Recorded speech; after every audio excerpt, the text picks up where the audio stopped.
په بلخ ولایت کې د مسلکي او تخنیکي زده کړو ادارې په یاد ولایت کې د مجاهدینو د ظرفیت لوړونې په برخه کې یو لړ برنامې په لاره اچولې دي. مسؤلین زیاتوي چې په دغه برنامو کې به د ادارې او مدیریت په برخه کې مسلکي زده کړې ترسره کیږي. زمونږ نن دغه غونډه چې وه زمونږ د شاګردانو جذب چې و د مجاهدینو هغه تقریبا 1200 کسان دي چې هغه په مختلفو ولسوالیو کې دي. هملته ورته ترتیبونه برابر کړي دي او د دې هغه رشته چې د اداره او مدیریت دی دوی به د نهم نه بعضې کسان دي چې موږ سره جذب کړی په نهم صنف نه فارغه دي، لسم، ولسم، دولسم نه 1.5 کال کې فارغه وو او بعضې مجاهدین دي چې هغوی د 12 نه فارغه دي، هغوی د 14 نه په 1.5 کال کې فارغه کوو. له دې سره د بلخ ځایي مسؤلین وایي چې مجاهدین باید په هره برخه کې مسلکي زده کړې ترسره کړي ترڅو په هیواد کې د ادارې او مدیریت په برخه کې شته خلاوې له منځه لاړې شي. همدارنګه دوی ټینګار وکړ چې د مسلکي زده کړو ترڅنګ باید خپلې دندې ته ژمن وي ترڅو د اسلامي امارت نظام لا پیاوړی شي. مجاهدین بیا در داخله کنه خود شامل بکنه، درس خدا پیش بره، کوشش بکنه شب و روز که انسان و خدا آماده بکنه مهیا بسازه. چون که امروز الحمدلله ما امیدی کلان داریم، بسر امیده داریم که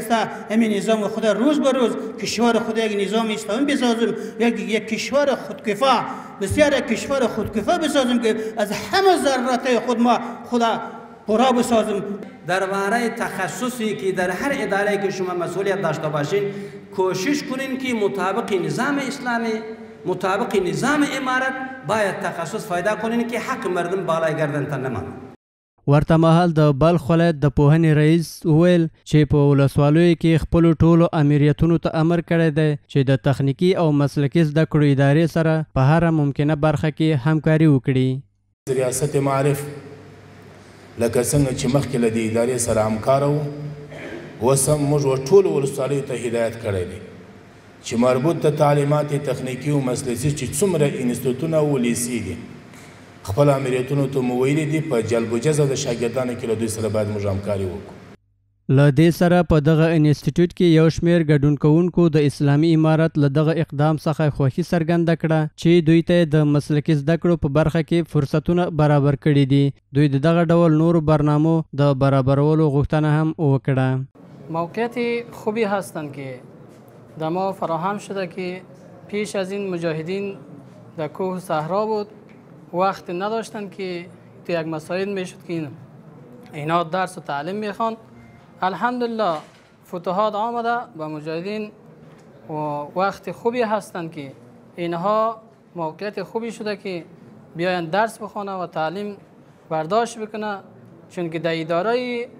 خود رسیدگی بکنند. موږ د اسلامي امارت نه ډیر خوشحاله استو چې دغه زمینه موږ ته مساعده کړې ده او لا هم نور خواهش ترې لرو چې دغه رقم نور زمینې موږ ته اسانتیاوې برابرې کړي او موږ تخنیکي او مسلکي زده کړې وکړو.